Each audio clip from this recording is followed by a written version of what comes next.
Saya melihat kalau dari kewenangannya ibaratnya macan ompong, ya, nggak ada fungsi saya lihat apa-apa dibandingkan dengan LPSK.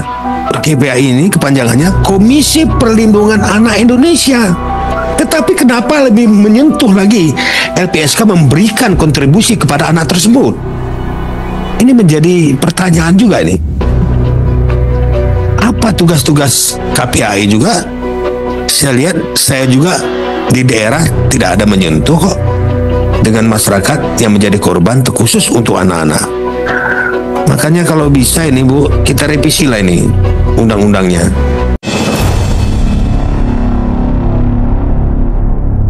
Assalamualaikum warahmatullahi wabarakatuh. Bismillah, alhamdulillah, wassalatu wassalamu ala rasulillah, amma ba'du. Selamat berjumpa kembali di Aji Dakwah TV. Semoga kita semua senantiasa diberikan kesehatan dan keberkahan oleh Allah Subhanahu wa ta'ala. Amin ya Allahu ya Rabbal Alamin.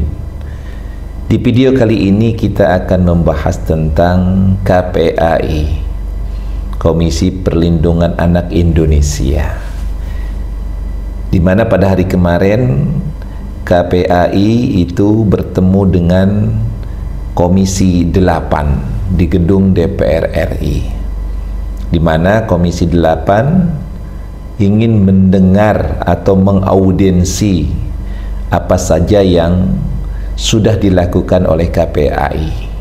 Ada hal yang menarik yang terjadi di acara audiensi tersebut, di mana salah seorang anggota DPR RI kemudian beliau ini luar biasa mempertanyakan tentang kinerja daripada KPAI itu sendiri. Nah, untuk lebih lengkapnya tentang apa yang ditanyakan oleh anggota Komisi 8 DPR RI ini kepada pihak KPAI, yang dalam hal ini langsung diwakili atau dihadiri oleh Ketua KPAI Ibu Ai Mariyati, maka kita saksikan pada video berikut ini. Ya, melihat dari tugas-tugas KPAI ini dari klaster perlindungan khusus anak, ini luar biasa sekali. Ibarat memang hal-hal yang menyangkut persoalan anak ini jelas ditangani oleh KPAI. Tadi sudah dipaparkan oleh Pak Rapidin, termasuk dengan korban program perlakuan seksual dan lain sebagainya.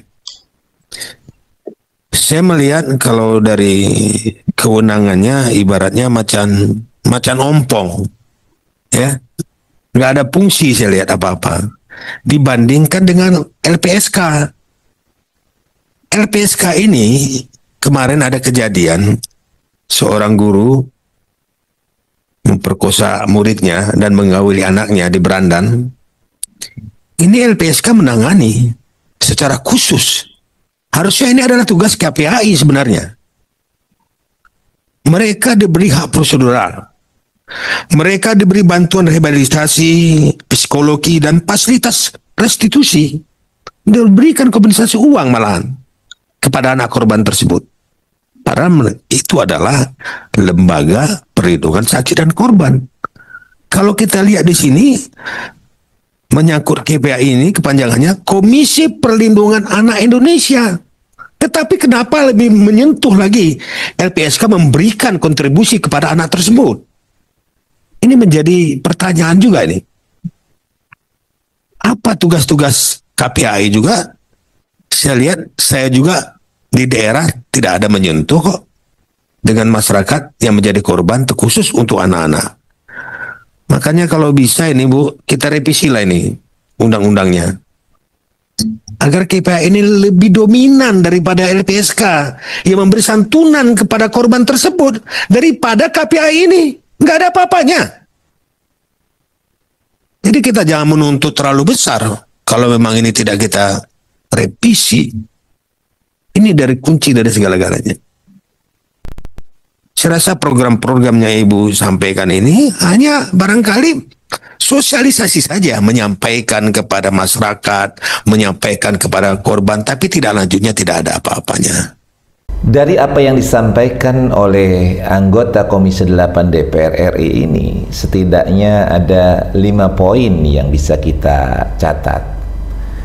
Yang pertama adalah bahwa KPAI ini adalah merupakan Komisi Perlindungan Anak Indonesia, yang artinya seluruh masalah anak yang ada di negeri ini itu ada pada kewenangan KPAI. Jadi problematika tentang hal-hal yang berkaitan dengan anak, kenakalan remaja, itu semua dari mulai A sampai Z itu ada di bawah kewenangan daripada KPAI. Nah, ini dikatakan oleh anggota Komisi 8 ini adalah sangat luar biasa, sehingga anak Indonesia ini di bawah pengawasan dan perlindungan KPAI. Tetapi faktanya ternyata tidak seperti besarnya kewenangan yang diberikan negara kepada KPAI. Lalu yang kedua adalah berkaitan dengan bahwa kewenangan KPAI yang begitu besar ini seolah-olah adalah diibaratkan oleh anggota Komisi 8 ini bagaikan macan ompong, nggak ada fungsinya. Kenapa?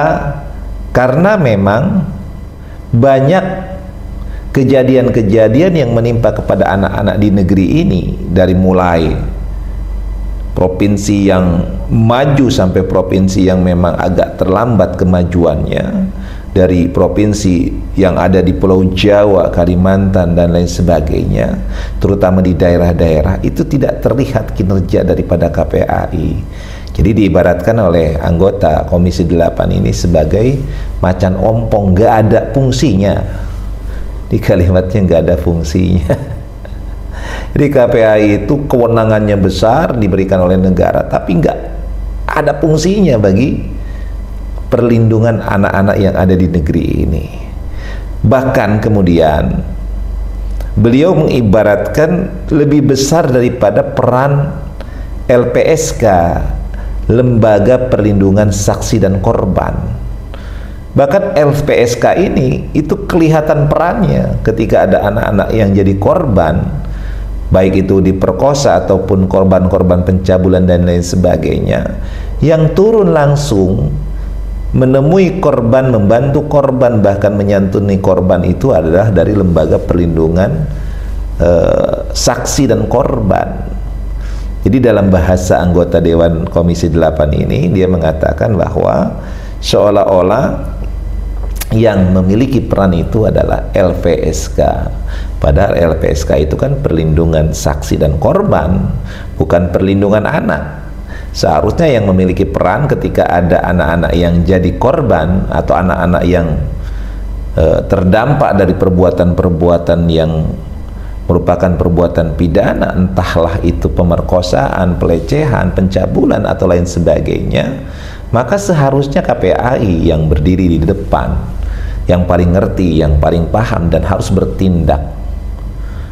Nah, ini yang dikritik oleh anggota Dewan Komisi 8 ini, bahwa LPSK itu ternyata lebih terlihat tampak kerjanya, terlihat tampak fungsinya dibandingkan dengan KPAI. Lembaga LPSK yang dia memberikan bantuan, memberikan psikolog untuk kemudian merehabilitasi mentalnya, kemudian kejiwaannya, dan juga memberikan sumbangan untuk daripada korban tersebut. Sedangkan KPAI tidak ada di situ berperan atau turun kemudian melakukan tugasnya sebagai Komisi Perlindungan Anak Indonesia. Lalu yang ketiga, merupakan PR bagi pemerintah dan juga legislatif untuk kemudian merumuskan kembali revisian terhadap undang-undang berkaitan dengan Komisi Perlindungan Anak ini. Oleh karenanya kemudian revisi daripada undang-undang berkaitan dengan Komisi Perlindungan Anak. Ya kalau memang tidak ada gunanya ya bubarkan saja ya Pak. Kalau tidak ada gunanya lebih baik dibubarkan saja. Tetapi kan sebenarnya undang-undangnya sudah ada. Permasalahannya kan sebenarnya bukan di undang-undangnya, tetapi bagaimana tindak lanjutnya. Ya walaupun memang anggaran yang diberikan pemerintah kepada KPAI memang tidak besar, tetapi kan bisa bekerja sama dengan berbagai macam pihak tentunya. Nah ini, jadi ada wacana dari Bapak anggota Komisi 8 ini untuk kemudian merevisi kembali berkaitan dengan undang-undang tentang perlindungan anak atau tentang Komisi Perlindungan Anak Indonesia.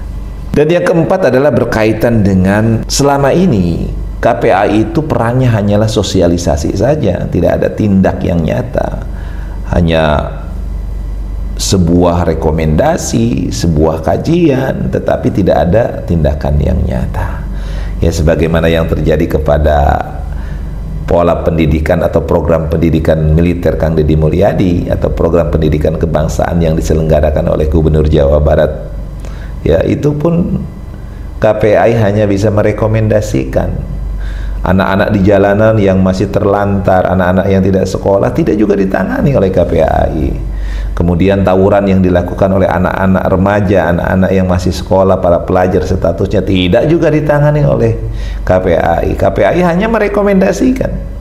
Sebagaimana ketika meninjau barak militer, mereka menganjurkan, merekomendasikan, bahkan rekomendasinya bahwa sementara untuk tidak dilanjutkan penerimaan gelombang berikutnya sampai kemudian diadakan kajian.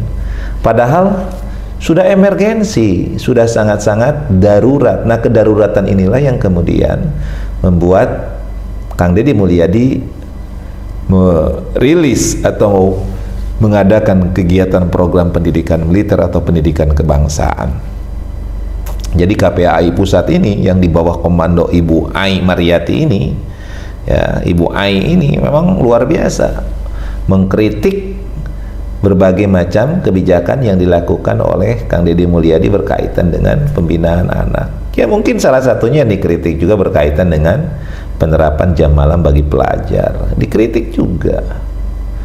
Ya, kritikan-kritikan yang diberikan oleh KPAI dari mulai berkaitan dengan siswa yang bermasalah masuk barak. Kemudian sekarang juga ada pemberlakuan jam malam dimulai pada tanggal 1 Juni besok berkaitan dengan penerapan jam malam bagi para pelajar, di mana dibatasi bagi pelajar ini bahwa dari mulai jam 9 sampai jam 4 itu tidak boleh berkeliaran di luar rumah kecuali memang ada hal-hal yang diperbolehkan atau diperkenankan, diantaranya misalnya karena ada tugas dari sekolah dan diketahui oleh pihak sekolah dan ada pendampingan dari pihak sekolah. Kemudian juga ada didampingi oleh orang tuanya dan dia bekerja didampingi adalah orang tuanya atau melakukan aktivitas yang memang itu adalah atas izin dan diketahui oleh orang tuanya. Boleh. Jadi anak-anak yang masih sekolah membantu orang tuanya berjualan misalnya di atas jam 9 itu masih diperkenankan, tetapi tetap di situ ada penanggung jawabnya. Yang tidak diperbolehkan adalah anak-anak yang nongkrong, yang nggak jelas. Ini yang tidak diperkenankan. Ya, nanti tanggal 1 kita lihat bagaimana actionnya yang dilakukan oleh Bapak Gubernur Jawa Barat yakni Kang Deddy Mulyadi. Nah, inilah poin-poin yang disampaikan oleh anggota Komisi 8 pada saat audiensi dengan pihak KPAI. Ya, poinnya adalah bahwa pihak daripada DPR RI Komisi 8 ini menganggap bahwa KPAI ini ada tapi seperti tidak ada keberadaannya.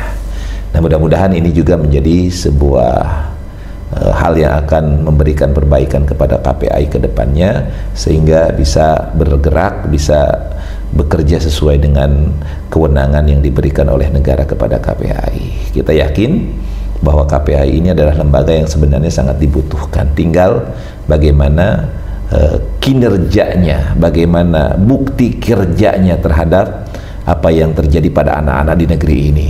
Dia harus turun terdepan terhadap apapun yang menimpa kepada anak-anak yang ada di negara kita ini. Jangan kemudian dia baru berkoar-koar ketika sudah terjadi hal yang menimpa kepada anak-anak dan sifatnya hanya sekedar rekomendasi, tidak ada bukti, kemudian menangani, kemudian menanggulangi sampai tuntas daripada permasalahan anak-anak itu. Dan mudah-mudahan video ini bisa memberikan manfaat. Wallahu muwaffiq ila aqwamit thoriq. Assalamualaikum warahmatullahi wabarakatuh.